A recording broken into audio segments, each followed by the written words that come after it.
Can you do We're Back on Nylons and Pylons, please? Yeah, so. And we're back on Nylons and Pylons. Yes, we are. Yes, we are. So the coronavirus, which has obviously shut down a lot of situations, has also killed the beloved tradition of March Madness. Yep. This season. So, I mean... It's horrible. Yeah. Let's just be honest. You know, I'm a football guy. I love basketball. Grew up playing basketball. Played in high school. Dominated. However, football's my sport. But, dude, I got to tell you, March Madness is the best the best sports tournament in all of sports, college or pro. Yeah, agreed. The suspense, the last second victories, the just crazy things that happen. The whole situation. The momentum swings. Like it's a beautiful work of sport art. Okay? I agree.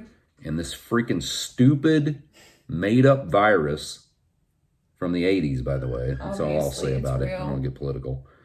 This virus is just panicking everybody and has put everything on stop down. Yeah. And it sucks. That's all there is to it. Yeah, it's a real disappointment, to be honest. Now, I will say this. The tournament never, ever disappoints. No, of course not. Now, college basketball as a whole, I think, it's subpar to college football. Now, obviously, way subpar. But it's inferior to its previous forms, mostly because they can come out after 1 year. Oh, yeah. And so you're always shuffling through players, so you don't get to know them very well. Yeah. So there's no narrative going into the next year's tournament. You know what I mean? Like, agreed. Usually. There can be still with the late bloomers. But I just remember back in the day when Jordan was going against Patrick Ewing in Georgetown in the tournament. And James Worthy was on Jordan's team as a freshman. Like, Sam Perkins, like all these different greats. Because they'd be there several years together. And then some of the greats would overlap like that when James Worthy was a senior and Jordan was a freshman who he hit the game-winning shot against Indiana to win the national championship, right? Yeah.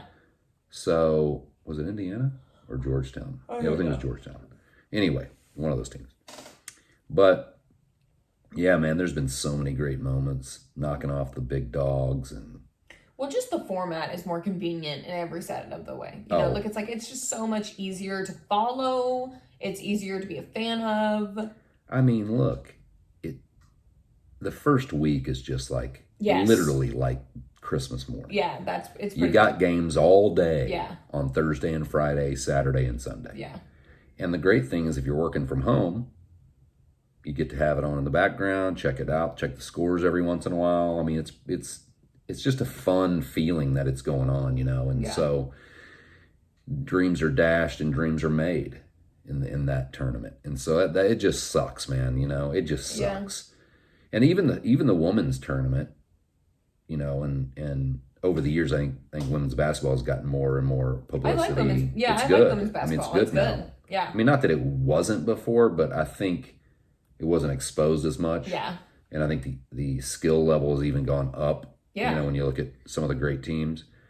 But, overall, I'm just kind of bummed for those kids, too, who don't get to play a senior year, perhaps. Yeah, that sucks. I saw this kid, I think our friend Joel.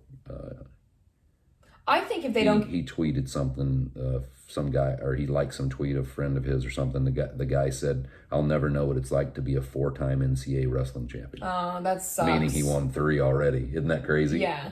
But I'm hearing they may let them have some extra eligibility. I think they should. In situations that's what I was about like to that. say. I think they should give them an extra. I do too. I think that'd be a stand-up thing to do. Yeah, it's cheating them out of what they deserve, But and the all the NCAA money is they all make about off these cheating kids. the kids anyway. Yeah. So who knows if they'll do it's it or a not. But they canceled the whole tournament. There was a report that came out that said they considered the committee considered doing a 16-team tournament. Wow. Yeah, but they decided not to. I think they're still weighing out whether or not they're going to release the seeds and brackets. Oh, yeah. Which I hope they do. It'd be interesting to see that. Yeah, for sure. And so the last thing on this segment, since we're bummed out about basketball, we were talking about the most popular high school basketball team on the planet, which would be Sierra Canyon. I ended up going to that game that night. Took her sister Reese and the boy Lennox and the wife, and they were playing Etowanda, who had only lost 3 games, and I think Sierra Canyon had beaten them this year. They came out, man. These dudes were serious about winning. They were playing some good D. It seemed like Sierra Canyon turned the ball over like 20 times.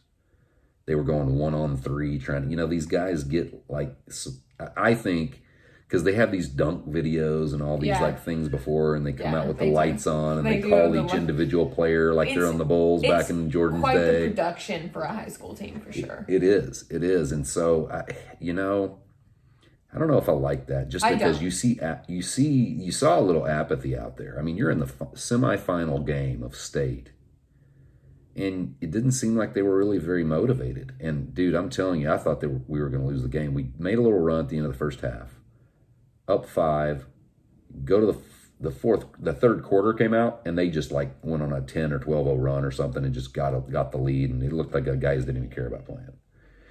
And it wasn't until about 6 minutes or 5 minutes left in the fourth quarter where the effort from Sierra Canyon on defense started to pick up. So even though they weren't really making up too many points, they were down by about 10 or 12 right there. They were at least playing some better defense, keeping Etowanda from getting easy baskets. And so it rolled down. We were down 10 with 3 minutes left. And I told the wife, I said, we're leaving if we're down 10 with 2 minutes left. Well, we were down 9 with like 2:30 left in the game. These guys got like 4 straight turnovers and scored. Etowanda missed a basket with 17 seconds left, and we took a timeout. Game was tied. And then here comes Zaire Williams rolling the clock down. 3, 2, 1, shots up. It's good. Game over. Sierra Canyon says, go home. It was unbelievable. It was one of the greatest finishes. It was like an NCAA tournament game. It was amazing. The crowd was going bananas. But I don't think they're going to get to play the championship game next week in Sacramento. Oh, that sucks. Yeah, so anyway, but the show must go on, right? Yeah, obviously. But that's the March Madness. Sorry about that, guys. I know you're all bummed too.